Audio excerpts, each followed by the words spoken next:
In the women's bantamweight division at UFC 311, you got Karol Rosa, Brazilian, coming in at 18-6, taking on Ailin Perez from Argentina. She comes in at 11-2, so high level scrap here. Both stand 5'5", both in the middle of the prime. Rosa's 29, Perez 30, so age difference is not a factor at all in this one. Rosa 2-inch reach advantage. She stands right-handed. Ailin Perez is a switch stance fighter, which is always an advantage.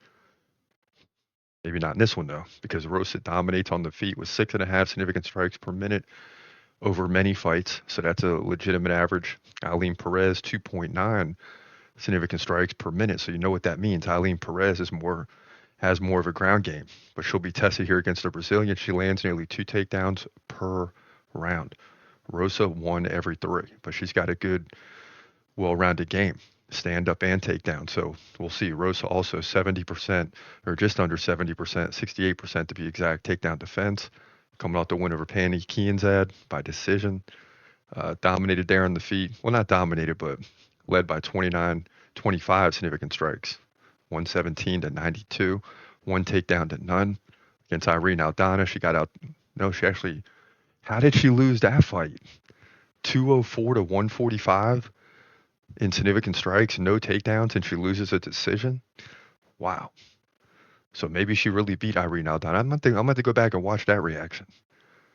Before that, she beat Yana Santos by split decision.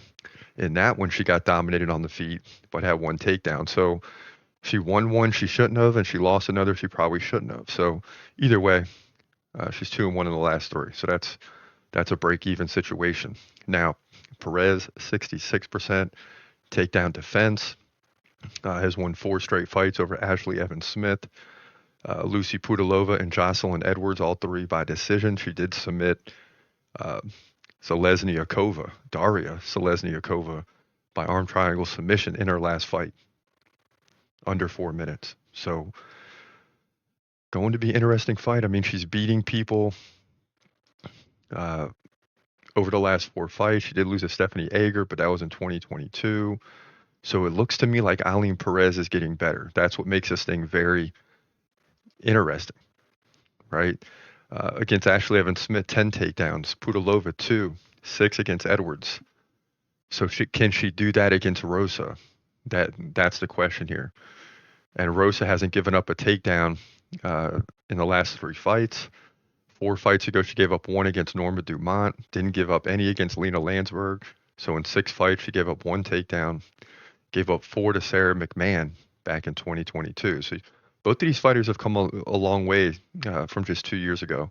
And, they have 4 or 5 fights under their belt. They're both headed in the same direction. So tough one here. But I'm going to lean towards Rosa just because of the experience. I mean, 24 fights compared to 13. It's very close. I'm going to lean with the Brazilian. Doesn't mean it's 100% foolproof, but, when it's close like this, that's what I got to do because I don't really see an angle here. And Rosa stopping all takedowns over the last 2 years except 1 against a high-level takedown specialist. So I like Karol Rosa to continue that here. Get the job done. Win by decision, 2 rounds to 1. And I'll tell you what, it could be split. But I'm going to lean towards Rosa to get the win here to move to 19-6 women's bantamweight division at UFC 311.